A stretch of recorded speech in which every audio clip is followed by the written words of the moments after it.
Hey there, podcast listeners. Dr. Sheep here. Welcome back to a very special podcast. I'm joined by one of my professors, Dr. Tom Field. Hey, how's it going? All right, roll the intro. Wouldn't you like to get away? It's Friday. Gotta get down on Friday. And they're always glad you came. So, Tom, why don't you start off today by telling everybody who exactly you are? Because, I've talked about you a few times, but never exactly in depth. Okay, well, my world is consumed by helping people pursue an entrepreneurial mindset, to grow ventures, creative ideas, companies, nonprofits, all kinds of things. And so my official title, if anybody cares about that, which most people don't, I'm the director of the Engler Agribusiness Entrepreneurship Program at the University of Nebraska-Lincoln. I hold an endowed chair in agribusiness entrepreneurship. All that means is I've been around for a long time, know a lot of people, done a lot of stuff.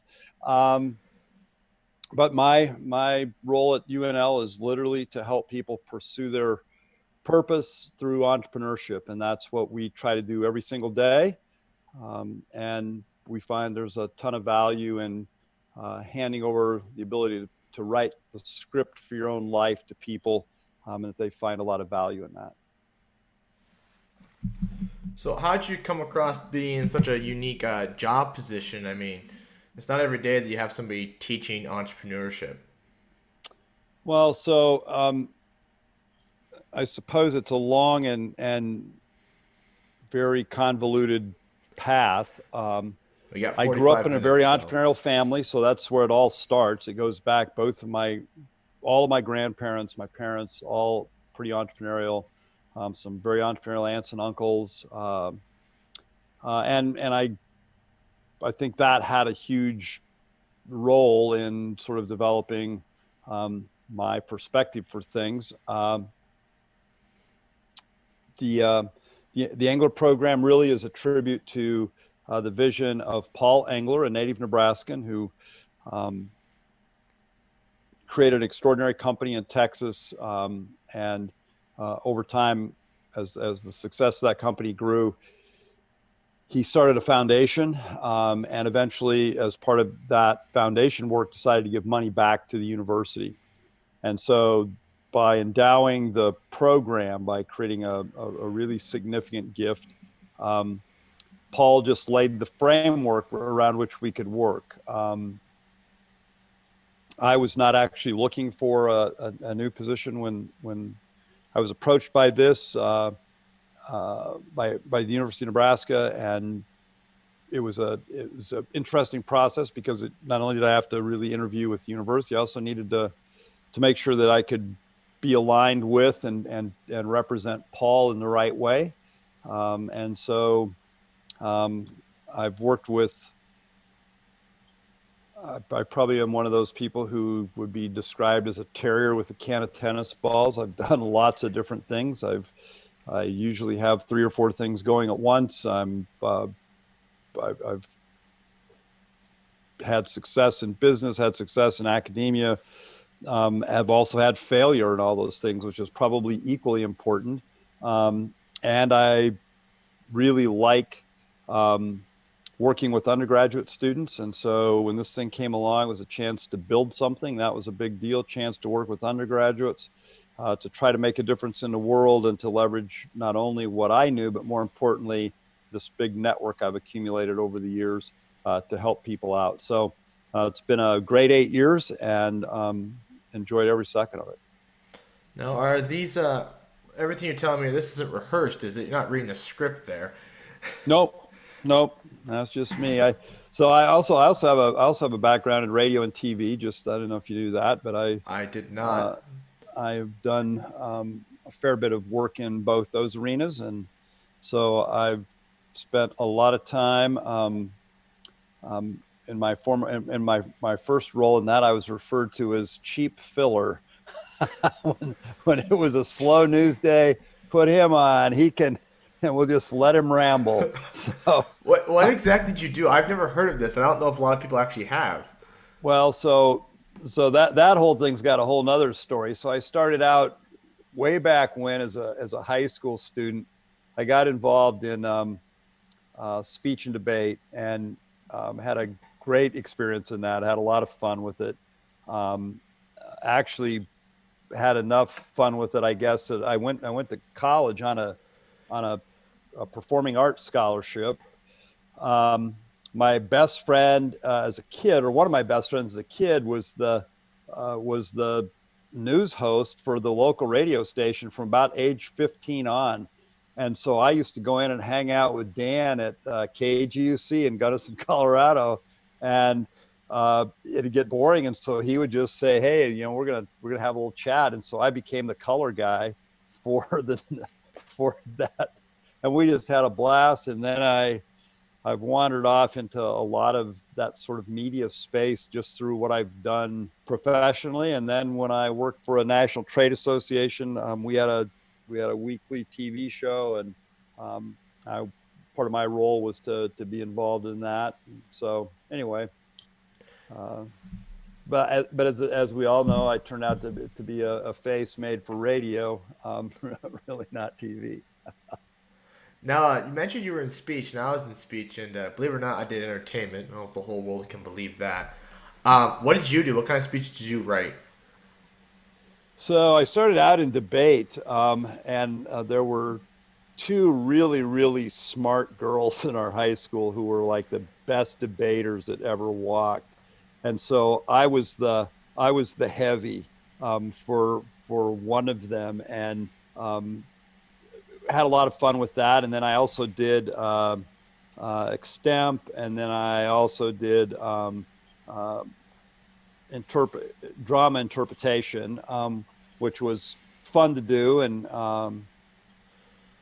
also was in a really good music program in high school. And so I did a lot of performing, both everything from marching band to symphony band to stage band to all kinds of things. And all those things, at the time, I was sometimes kind of mad at my mom, like, why am I doing this? None of my friends are doing this. I'm having to do this. And then today I would say, geez, Mom, thanks so much. Because all those things, like Steve Jobs said, sooner or later, the dots connect. I guess I was in the same boat when it came to speech. I only really did to get in the NHS. I mean, my cousin was like, "Oh, you gotta do it, gotta do it." And I was like, "Nah, I really, really don't want to." And I ended up doing it. But I can't imagine you doing a DI. I mean, like most of the DIs today, I go and sit in, and it's just like, "Oh, suicide, blood, rain, murderers." I'm like, "Oh, okay, all right." Not what I was expecting today. I mean, what kind of DIs did you give exactly? To be honest, I don't remember all of the specific passages, but I did a lot of stuff around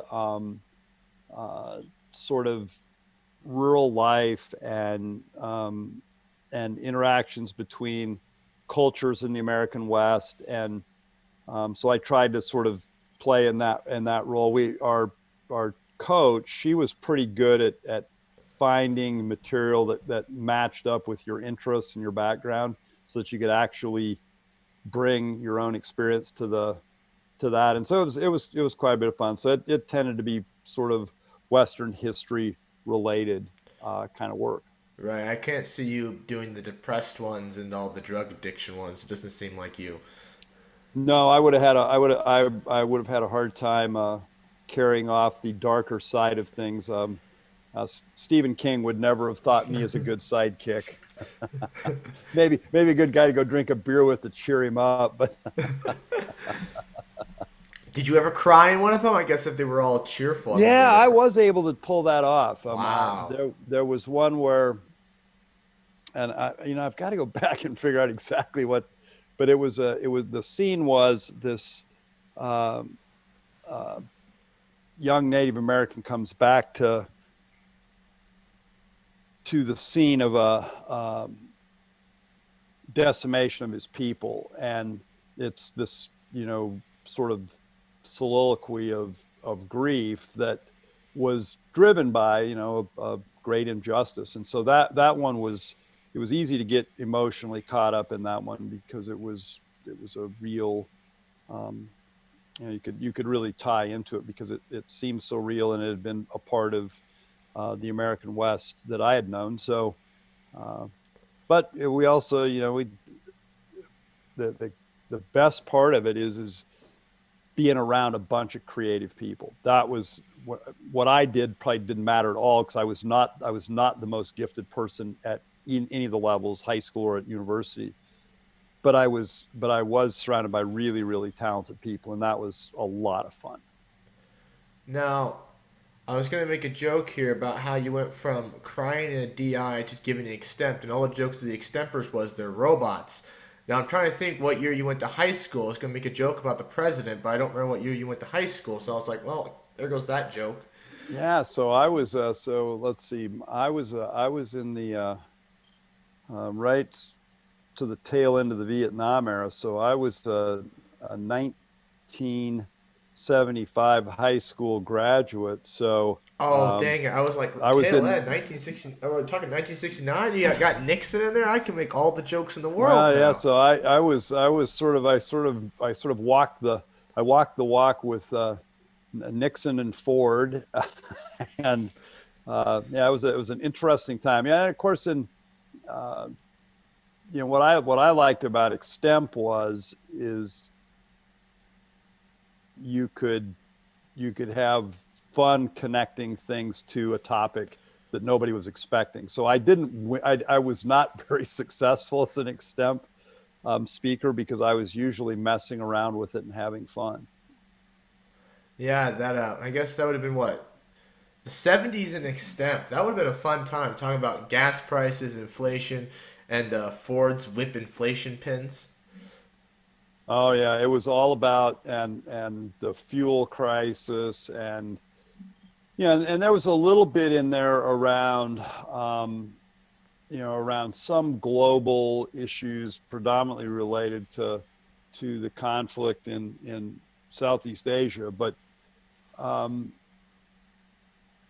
foreign competition, and the automobile industry, that was sort of that was when the pain was really kicking into Detroit. And so that was another piece of the puzzle, which I found actually over time to be a really fascinating topic, is to go back and look at how the big automakers managed to get themselves into a corner that they nearly couldn't get out of in that time when Japan was making a considerably improved product. The Germans were making good product. The French were making good product, and we kind of got our heads handed to us for a while. The great American auto industry hasn't nearly failed just once. It happened in the late '60s and the '70s as well. I think talking about the economic turmoils of the 70s leads to our next great topic. I'm sure if you've seen their latest podcast, you've seen my latest piece of equipment here. Yeah, I saw that. I gotta figure out how to get this on with headphones on. I don't know if this is gonna work. That Okay. and the headphones, it's a nice combination. Maybe not. Hold on.